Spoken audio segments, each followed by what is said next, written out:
Welkom by Suiderparel se parkeersessies, waar ons so nou en dan 'n paar gedagtes parkeer.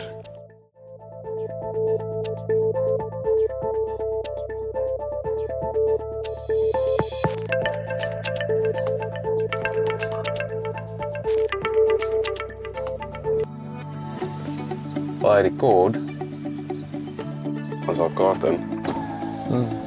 Ons gaan warm kry vir kort tydjie, ons gaan ons beste gee. Ek sal sweet vir jou. Maar dat is mooi. Ek wonder dit nog nie vir my gesien. Okay, anyways. Okay. Welkom by nog 'n parkeersessie. Dis die einde van 2025. Dis die laaste. Dis nou so. Die einde is in sig. Die einde is in sig. Ja. Ferrari, lekker om jou hier in die kar te hê saam met my. Weet jy was lanklaas hier gewees. Ek het hom gewas intussen, ek beloof. Dis lekker om hier te wees. Op die einde van die jaar, is dit die einde van die tyd, ons almal is excited oor 'n klomp goed, ons 'n klomp goed wat klaar maak, en ons 'n klomp goed wat voor lê. Wat is een van die, kom ons begin so, wat is een van die hoogtepunte vir 2025? So, ek dink hierdie jaar het verbygevlieg. Ek voel ek het my oë geknip en die jaar is verby. So hartseer om dit te sê, maar die feit dat al drie my kinders nog asemhaal is vir my 'n enorme hoogtepunt. Indien jy nog nie sekere video's gesien het, kontak my gerus, ek kan jou help. In elk geval, dit was 'n klein voetnota. Okay, die feit dat jou kinders nog asemhaal, is daar iets wat ons moet oor gesels, oor ouerskap, of is jy oor? Ons is nou outnumbered. Ons is nou hulle is meer as ons. En dis 'n voorreg. So, ons begin sommer net vir almal wat boeties en sissies het, en ma's en pa's as julle meer as een kind het. Hierdie is vir julle. Well done. Dit was 'n goeie jaar. Ek peace out. Maar vir my wat my nogal cool was vir hierdie jaar, ek moet sê ek het 'n paar hoogtepunte en 'n paar lekker stuff wat gebeur het. Maar dan dink ek altyd, mense vra hoogtepunt en dan is hierdie diep gesprek, hierdie vreeslike jaar, daar was hierdie oomblik toe ek dit gedoen het. En ek het baie sulke moments, ek moet sê die Here was regtig goed vir ons gewees hierdie jaar. Maar een van die beste highlights vir my van hierdie jaar, no jokes, is 'n video wat jy vir my gestuur het. Ja. Daar is min video's wat so goed is soos 'n ou wat sy kind afneem terwyl hy in die deur was hardloop. Spectacular. Maar in elk geval, dit op 'n ander noot. Hy is nie in die publiek beskikbaar. Hy is nie in die publiek beskikbaar nie, so julle kan maar ons woord vat daarvoor. Maar vir haar so wat vir my interessant is van hierdie tyd is ons het nou die dag die Kersdiens gehad en dit was vrek lekker geweest en die gemeente het lekker gesing. Maar daar's amper hierdie ongemaklike deel van ek sluit af by 'n besigheid of by my werk, maar ek moet voorberei vir dit wat kom volgende jaar. So almal is al klaar met hulle beplanning vir 2026 besig. Gister het iemand gepraat wat eintlik 27 se eerste helfte al begin jot. So daar's daai ding wat gebeur en dan by die skoolkinders is dit soos dankie tog ek klaar met my jaar, maar dan sal hierdie snaakse ding in jou maag wat daar's 'n opgewondenheid, maar ook 'n senuweeagtigheid van dit wat voor lê, nê.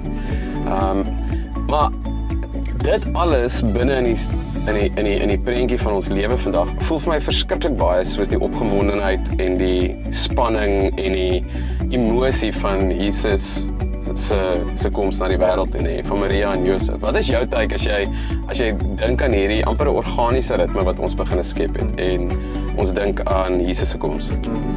Ja, ek dink ons is die heeltyd intussen in tye. Toe jy hierdie jaar begin het, was jy dalk in graad 11 gewees en toe jy tussen die begin en einde van graad 11. Nou is dit klaar, maar nou is jy weer tussen die begin van einde van graad 11 en die begin. So jy is die heeltyd in hierdie tussen in tye. Jy vier dit dalk vir 'n uur of vir 'n dag dat jy iets klaar gemaak het, maar voor jy weet is jy weer in die proses om iets nuuts te begin. Maar ons het die voorreg dat ons Advent wat eintlik maar die wagtyd is voor Kersfees, om Jesus se geboorte te vier. Ons vat dit omtrent vir so 25 dae in Desember, maar ons vergeet baie keer dat daar was in die Ou Testament 400 jaar stilte na die Ou Testament boek en almal het gewag vir hierdie Messias om te kom. 400 jaar wat die Here eintlik stil was.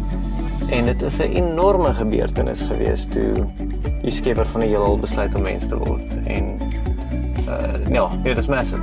Ja, nee, ek dink iets wat jy nou daar sê, dit sit eintlik so 'n bietjie meer 'n ander gevoel nou op Josef en Maria, nê, wat gehoor het van hierdie scenario wat nou gaan gebeur, nadat jy nou net hierdie 400 jaar, want ek meen, hulle leef ons nou in die geskiedenis van dit wat gebeur het. Ek dink die uitdaging vir my is, terwyl jy dit sê, is, ek dink aan daai, en aan die ander ding wat ek aan dink, is, ek was baie uitgedaag oor die moenie bang wees nie Maria konsep hierdie jaar en iets wat ek dadelik aan dink ook is om nie te vrees vir dit wat kom in die toekoms nie en regtig jou vertroue in die Here te stel. Maar dan ook die ander ding is, wat doen ek met dit? Wat doen ek nou? Is dit okay om nou nie te wag en te stres of wat doen ek met hierdie wete dat iets groots op pad is? Het sy nou 'n nuwe jaar by 'n skool of 'n nuwe verhouding, dis mense wat verloof is en wat gaan trou dalk hierdie jaar, of 'n kindjie wat gebore word, of het sy jou geloof? Wat doen ek daarmee? Hoe dink jy oor daai goed? Ek meen, Ek dink daar's 'n sleutel in 'n sinnetjie wat Maria sê, nadat sy nou nie meer bang is nie en sy is nou in chats met die engel, dan sê sy ek is tot beskikking van die Here. Yes. En daar's 'n groot sleutel daarin, want daar moes regverdige, liefdevolle, godvreesende mense gewees het in daai 400 jaar. Ja. En al wat hulle kon doen is wag. Hulle was ook tot diens van die Here gewees. Hulle het ook vir die Here gesê, Here, ek is in u diens. Maar hulle rol in daai tyd was nie gewees om swanger te word en 'n kind in die wêreld te bring nie. Hulle moes eenvoudig net met die daaglikse goeders aangaan. So ek dink om nie jouself heeltemal mal te maak om te sê wat moet ek vandag doen? Ja. Ek wil die regte pad in die Here se lyn stap en nie. Maar om elke dag eintlik net te begin, Here, ek is tot u beskikking. As dit 'n rustige dag is dit 'n rustige dag. As iemand oor my pad kom, dan wil ek doen wat u vir my vra. Maar ek is tot beskikking van die Here en dat dit amper 'n attitude is. En as dit 'n rustig is, dit 'n rustig. As dit 'n besige dag is, is 'n avontuur. Kyk ja, dit is soos om 3 kinders in jou huis te hê. Ek wil eintlik 'n rap om te sê, jy help my baie daarmee want ek dink een van die mooi goed is om te sê as ek altyd tot beskikking van die Here is dis meer as 'n mindset, dis 'n absolute leefstyl. En dan beteken dit anderste, dan kyk jy anderste na goed. Dan is die manier hoe jy vriendskappe en uitdagings en poefdoeke hanteer anders. Want jou hele motivering is anders. So, maar dankie daarvoor, sterkte met jou vakansie. Al die kinders by die huis. Dankie, vir jou ook. Geniet dit. Ja, en vir julle ook. En ek hoop regtig julle het 'n ongelooflike Kerstyd. Kyk uit vir nog 1 of 2 parkeersessies. Ons gesels weer.